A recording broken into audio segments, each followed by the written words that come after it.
I'm really interested in the idea of the metaphor of the book being sold with the ebook. I'm wondering whether that's partly to do with the client focus, in that the clients wouldn't recognise them as books if they didn't do the fake, like the Wired app, what the Wired app looks like. Yeah. I'm just wondering whether you could comment whether you think that there's actually a user function somehow that's contributing to that metaphor as much as the publishers. Okay, so maybe the publishers of the electronic magazines are formatting them just like magazines because they presume that that's what people would expect. Could be, but what I'd still suggest is then offer it with both formatting so that they can use the old legacy one for a while if they want to, but then they can transition freely to the new one. The danger is if the electronic magazine gets locked into that page-turning metaphor, they're going to be vulnerable to competition from somebody else who does the new version, and all of the more progressive users switch over to that. It's not like Wired magazine is the only tech publication that's out there. If somebody does it better and makes it more efficiently, especially if you're talking about tech readers, they're going to go for the new thing as quickly as they can. So I think it's risky to get locked into your old model. Okay, and if you were to give the ideal well-realized ebook, what would a well-realized ebook look like? Would it be online, offline? What type of functionality would it be doing? What would it be doing for the reader? What problem would it be solving? So the ideal ebook, first of all, should be broadly available. You should be able to get it on any of the devices. That's by far the most important thing. Second, I think it should encourage feedback from the readers, not within the book. I'm not talking about, oh, interactive, let's do a poll on chapter 3 or something like that. I mean, you could do that for a textbook. That'd be really interesting. But I'm picturing a novel now. I would love it to make sure that you can get feedback from the readers afterwards. What did they think? What did they like? What did they dislike? I think that could help an author focus their work. I think also you could then take those discussions and host them online, because you shouldn't think about it as just being an ebook that's sitting on an ebook reader. You can make it into an extended thing that also is a website, and have a dialogue with the readers to get them more engaged, to get them hear about what you're doing. Certainly there are plenty of authors' web pages today, some of them really interesting, many of them very boring, but they're not linked to the books.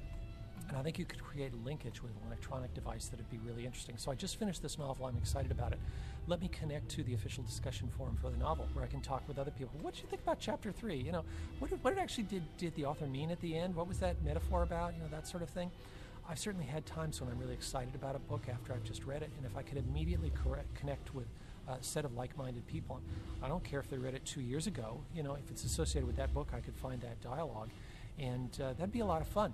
I think it'd make the books stickier. That's a tech industry term for, more valuable to people, and it'll keep them around. I think it'd be better for the authors as well, because they could learn more about what their readers are thinking and how they're responding. So it's not so much about, sometimes you'll hear people say, oh, well, the ebook should transform into a multimedia experience. Well, I'm sorry, a lot of great authors aren't necessarily great videographers or artists or something like that. If they want to do that, that's fine. But I think the printed word can still stand on its own, even if it's printed electronically. But about the dialogue, the interaction you can get with the readers, I think that could be a lot of fun. What about then the boundary of the book as an artifact and preservation of works? Ah, yes. Okay, so what about preservation of works? I worry about that a lot. I mean, with your model. Yeah, with the model that I'm talking about. So, we've got the Internet Archive, which, as long as you don't disable it, can create an archived sort of version of stuff that's out there on the web. And it mostly works except when it fails and the stuff isn't recorded properly or it doesn't display properly. I think there's a lot more that should be done, and what I'd really like to see is, can we identify at least the high priority targets, the things that maybe librarians can help with this. These are some sites that really need to be preserved, or some, here's an author's discussion that really should be preserved. And if you could tag it, if you could draw it to the attention of the Internet Archive or some other mechanism to say, hey, go make a high quality backup of this to make sure that this is preserved, I think that serves the readers. I think it fits the skill set of librarians, and it's something that's not happening today. So it's a problem that we need to solve, and so I'd love to see that sort of thing happen. And what type of institution do you see paying us to do that? Oh, what institution do I see paying you to do that? That's tricky because I don't know enough about your financials today to understand it. Let me say this, though. Libraries in general are paid for by the public. They're paid for by governments.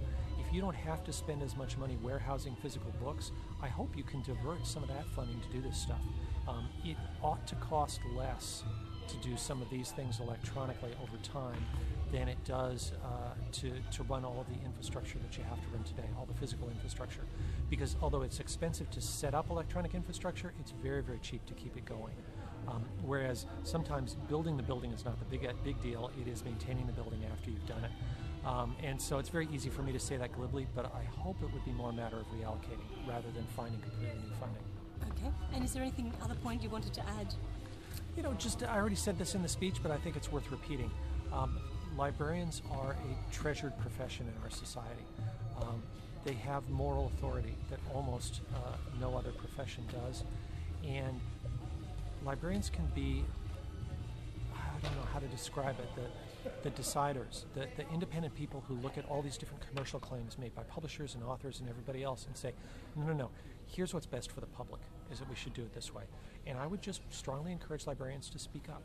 You have a moral authority that the other players don't, so that you can say, this is how it should be, this is what really matters, these are how these claims should be resolved. And given that we're so finely balanced between all these different economic interests that are pushing in different directions, I think librarians could play a very valuable role in helping to sort that out. At least that's my 2 cents.